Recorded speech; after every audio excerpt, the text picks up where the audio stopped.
कैसे हैं आप सभी। Welcome to Drishti for success. In last video we have completed a 50 questions of company's account. Today we will start financial statement of company and ratio analysis, that is book number 3. Okay, so let's begin. Our first question is, which of the following is not a part of finance cost in the statement of P&L? ठीक है, financial statement of a company में हम दो statement बनाते हैं। Schedule 3 के part 1 में हमारी बनती है बैलेंस शीट और शेड्यूल 3 के पार्ट 2 में बनता है statement of profit and loss account. तो statement of profit and loss account में हमारे टोटल 7 पार्ट्स होते हैं। कौन कौन सा होता है? फर्स्ट होता है RFO, that is revenue from operation. Second होता है अदर इनकम, ठीक है, और इन दोनों को ऐड करके हमारा थर्ड पार्ट बनता है टोटल रेवेन्यू। फर्स्ट होता है RFO, सेकंड होता है अदर इनकम और इन दोनों का टोटल करके टोटल रेवेन्यू बनता है। फोर्थ पार्ट हमारा आता है एक्सपेंसेस का। एक्सपेंसेस के अंदर हमारे होते हैं A to G तक, A B C D E F and G। ये ओनली रिवीजन के लिए तो मैं साइड में लिख रही हूँ, आपको पूरा वर्टिकल बनाना होता है। फर्स्ट वाले में आता है cost of material consumed, second B में आता है purchase of stock in trade, c में आता है changes in inventory, change in inventory. अब इन्वेंट्री में कौन कौन सी इन्वेंट्री हम इंक्लूड करते हैं? Finish goods, work in progress and stock in trade. Inventory 3 parts में डिवाइडेड हो जाती है। कौन कौन सी inventory? Finish goods, stock in trade and work in progress, ठीक है। एंड डी में हमारे आता है एम्प्लॉयज बेनिफिट एक्सपेंसेस, ई में आता है फाइनेंस कॉस्ट एंड एफ में आता है डेप्रिसिएशन एंड अमोर्टाइजेशन एंड जी में आता है अदर एक्सपेंसेस, ठीक है। और इनको सबको ऐड करने पे हमारा क्या आ जाता है? Total expenses. टोटल एक्सपेंसेस में हमारा जो फिफ्थ पार्ट है, क्या करते हैं ये? Profit before tax. Profit before tax कैसे आएगा? प्रॉफिट बिफोर टैक्स आएगा अगर हम थर्ड यानी टोटल रेवेन्यू में से ये टोटल एक्सपेंसेस माइनस कर देंगे, फोर्थ पार्ट का टोटल, तो हमारा आएगा प्रॉफिट बिफोर टैक्स। और इसी के अंदर अगर हम टैक्स लेस कर देंगे तो प्रॉफिट आफ्टर टैक्स आ जाएगा, ठीक है। तो हमें पूछा फाइनेंस कॉस्ट। फाइनेंस कॉस्ट में क्या क्या चीज़ें इंक्लूड होती है, पहले तो हमें ये देखना है। फाइनेंस कॉस्ट क्या होता है?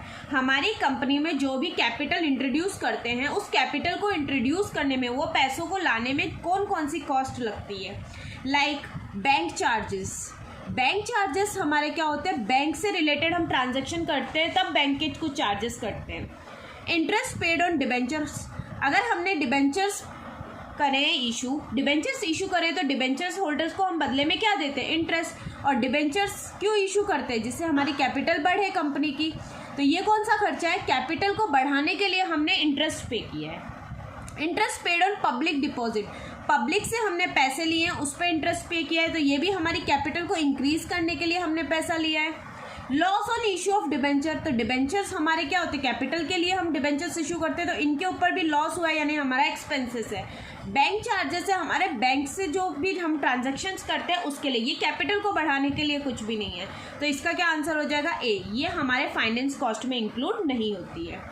Next, as per schedule 3 part 1 of the companies act 2013, calls in arrear will be presented under which of the following head or sub head in the balance sheet of a company। ठीक है, तो balance sheet of a company आपको सबको पता होगा। First आता है equity and liability,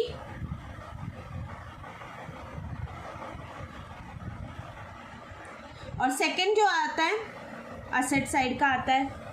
तो बैलेंस शीट में हमारे फर्स्ट आता है equity and liability.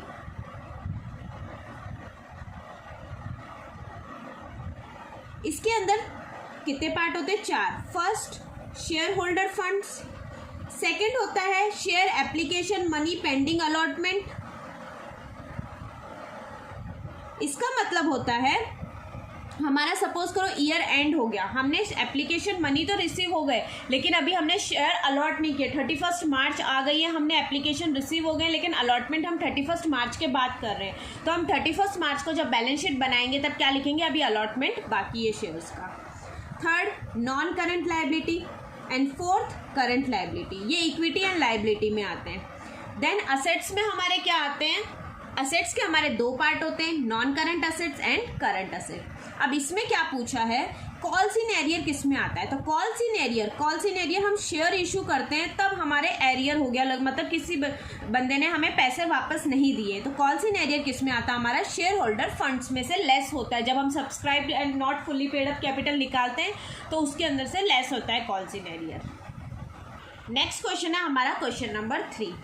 The balance sheets provide information about financial position of an enterprise. Balance sheet हमें इंफॉर्मेशन प्रोवाइड करती है फाइनेंशियल पोजीशन, कंपनी की हमें क्या बताती है, फाइनेंशियल पोजीशन बताती है बैलेंस शीट। तो ये फाइनेंशियल पोजीशन कब की बताती है, over a period of time, during a period of time, for a period of time या at a point of time. तो बैलेंस शीट हमारी बनती है 31 मार्च को, तो ये कब की पोजीशन बताती है, eight a point of time, कि 31 मार्च को हमारी बैलेंस शीट यानी हमारी कंपनी की फाइनेंशियल पोजीशन ये है। ठीक है, इस तरह एमसीक्यू करने पे क्या होगा, आप छोटे छोटे वीडियोस होंगे, घूमते फिरते कभी भी इन वीडियोस को रिवाइज कर पाओगे और सभी ऑप्शंस का मतलब भी आपको समझ में आएगा और ये क्या होंगे, कॉन्सेप्ट भी आपके साथ में रिवाइज होते हुए जाएंगे। नेक्स्ट है क्वेश्चन नंबर 4। क्वेश्चन नंबर 4 में क्या कहा है, under which of the following heading और सब heading call in advance will be presented in the balance sheet of a company as per schedule 3 part 1 of the Companies Act 2013। तो call in advance किस heading में आता है balance sheet में, हमने पढ़ा call in arrear share holder fund में subscribe but not fully paid up में से लेस होता है। ठीक है, और कॉल इन एडवांस हमारे आता है करंट लाइबिलिटीज के अंडर में। ओके, नेक्स्ट क्वेश्चन है हमारा question number 5। Security premium reserve is shown on the liability side of the balance sheet under the head reserve. Reserve नाम आ गया तो हमें पता है जिसके भी पीछे रिजर्व लग जाता है वो रिजर्व एंड सरप्लस में शो होता है। जिसके भी पीछे रिजर्व लग जाता है वो रिजर्व एंड सरप्लस में शो होता है। इसके अलावा 2 ऐसे नेम्स हैं जो जिसके पीछे रिजर्व नहीं लगा हुआ रहता फिर भी वो रिजर्व एंड सरप्लस में आते हैं। कौन कौन से, एक तो surplus profit of P&L that is profit after tax, और दूसरा शेयर ऑप्शन आउटस्टैंडिंग अकाउंट। कौन कौन से बताए मैंने, एक तो स्टेटमेंट ऑफ P&L का surplus balance that is profit after tax, and दूसरा शेयर ऑप्शन आउटस्टैंडिंग अकाउंट। ये दोनों नाम आ जाए तो ये भी रिजर्व एंड सरप्लस में आते हैं। नेक्स्ट क्वेश्चन है हमारा question number 6। Carriage inward is shown in the statement of P&L under. अब carriage inward profit and loss में क्यों शो होता है, सबसे पहले तो ये हमारे क्या है, normal day to day expenses हैं गुड्स को कैरी करने के।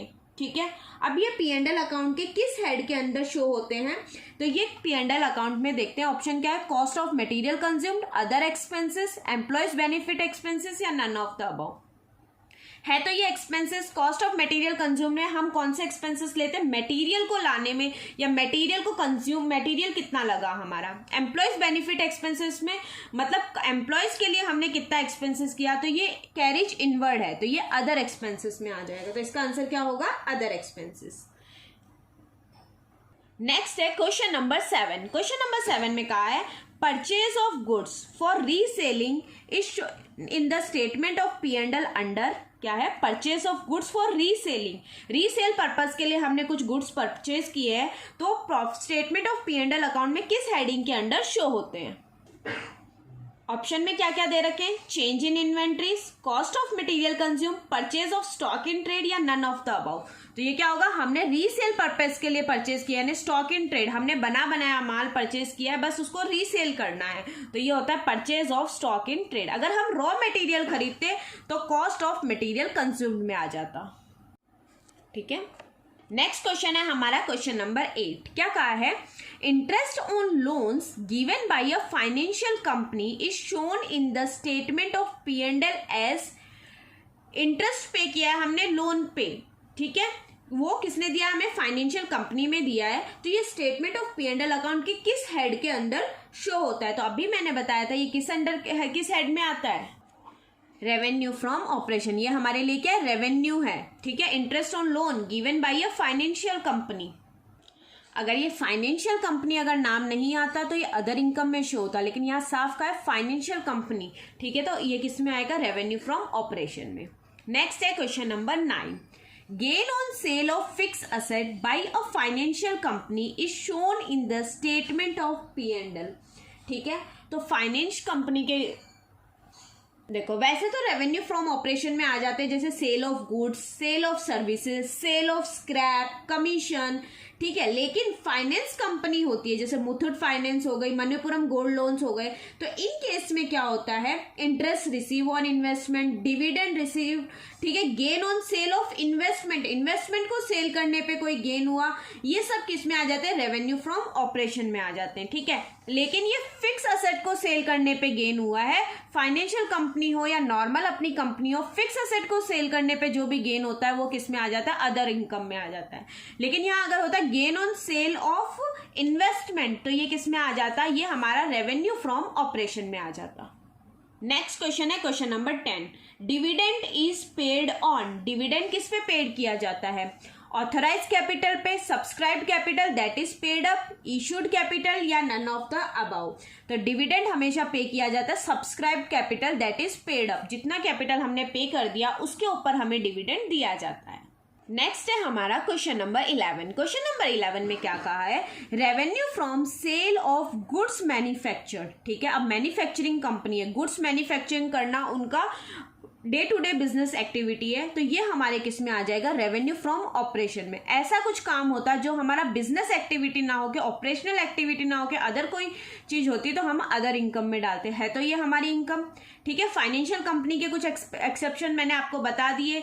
क्या एक्सेप्शंस थे कि हम लोगों ने इंटरेस्ट रिसीव हुआ है, हमें डिविडेंड रिसीव हुआ है, या फिर सेल करने पे गेन हुआ है, क्या इन्वेस्टमेंट, तो फाइनेंशियल कंपनी के केस में वो भी रेवेन्यू फ्रॉम ऑपरेशन में आ जाएंगे, ठीक है। इसी के साथ क्वेश्चन नंबर 11 तक हमने इस वीडियो में कंप्लीट कर लिए हैं। आगे के क्वेश्चन हम हमारे नेक्स्ट वीडियो में कवर करेंगे। Thank you for watching the video and keep learning.